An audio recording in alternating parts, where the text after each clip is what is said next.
विधान परिषदेचे विरोधी पक्षनेते अंबादास दानवे यांच्या आमदारकीची मुदत 31 ऑगस्टला संपली। त्यामुळे हे पद रिक्त झालंय। त्यामुळे राज्यातील घडामोडींना वेग आलाय। या पदासाठी काँग्रेस आणि उद्धव ठाकरे यांच्या शिवसेनेत रस्सीखेच पाहायला मिळत होती। मात्र काँग्रेसच्या नेत्याच्या शिष्टमंडळाने मातोश्रीवर जाऊन माजी मुख्यमंत्री उद्धव ठाकरे यांची भेट घेतली। त्यावेळी दोन्ही पक्षातील नेते मंडळीत सविस्तर चर्चा झाली। यावेळी महाविकास आघाडीत ठरलेल्या फॉर्म्युल्याची आठवण करून देण्यात आली आहे। त्यानुसार उद्धव ठाकरे यांनी लगेचच विधान परिषदेचं विरोधी पक्षनेतेपद काँग्रेसला सोडण्यासाठी हिरवा कंदील दर्शवला। 10 महिन्यापूर्वी झालेल्या विधानसभा निवडणुकीत राज्यात मोठ्या फरकाने विजय मिळवत महायुती सत्तेत आली आहे। त्यामुळे विरोधी पक्ष असलेल्या महाविकास आघाडीचा या निवडणुकीत सुपडा साफ झाला। त्यामुळे उद्धव ठाकरे यांची शिवसेना शरदचंद्र पवार यांच्या राष्ट्रवादी काँग्रेसला आणि काँग्रेस या 3 पक्षाला मिळून 50ही विधानसभेच्या जागा जिंकता आल्या नाहीत। त्यामुळे गेल्या 10 महिन्यापासून विधानसभेचे विरोधी पक्षनेतेपद रिक्त आहे। त्या पदासाठी गेल्या काही दिवसांपासून महाविकास आघाडीने फिल्डिंग लावली आहे। विधानसभेचे विरोधी पक्षनेते पदासाठी आवश्यक असलेले संख्याबळ महाविकास आघाडीतील 3 पक्षांपैकी कोणत्याही एका पक्षाकडे नाहीये।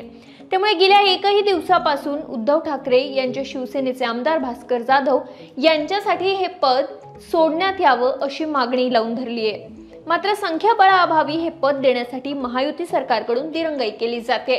दुसरीकडे महाविकास आघाडीतील घटक पक्षाने संख्याबळानुसार पदासाठी फॉर्म्युला ठरवलाय। त्यानुसार उद्धव ठाकरे यांच्या शिवसेनेकडे विधानसभेचं विरोधी पक्षनेतेपद, तर काँग्रेसकडे विधान परिषदेचं विरोधी पक्षनेतेपद, तर शरदचंद्र पवार यांच्या राष्ट्रवादी काँग्रेसकडे विधानसभेचं उपसभापतीपद देण्याचं ठरलं होतं। मात्र सत्ताधारी पक्षाने विधानसभेचं उपसभापतीपद विरोधी पक्षांच्या आघाडीसाठी सोडलंच नाही।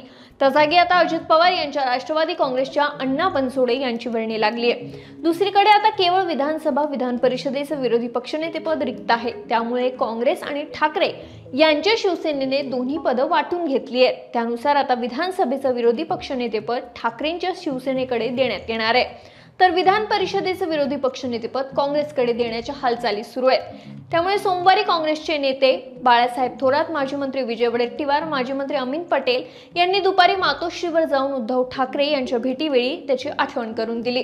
त्यामुळे आता येत्या काळात ठरलेल्या फॉर्म्युल्यानुसार काँग्रेसकडे विधान परिषदेचं विरोधी पक्षनेतेपद राहणार आहे। यावेळी काँग्रेसच्या शिष्टमंडळाने ठरलेल्या फॉर्म्युल्यानुसार ठाकरेंसोबत ही डील केली आहे। त्यामुळे ठाकरे यांनी ही डील मान्य केली आहे। त्यानुसार आता येत्या काळात विधान परिषदेचं विरोधी पक्षनेते पदासाठी सतेज पाटील यांचं नाव आघाडीवर असून येत्या काळात त्यांना लाल दिवा मिळणार असल्याने उत्सुकता शिगेला पोहोचली आहे।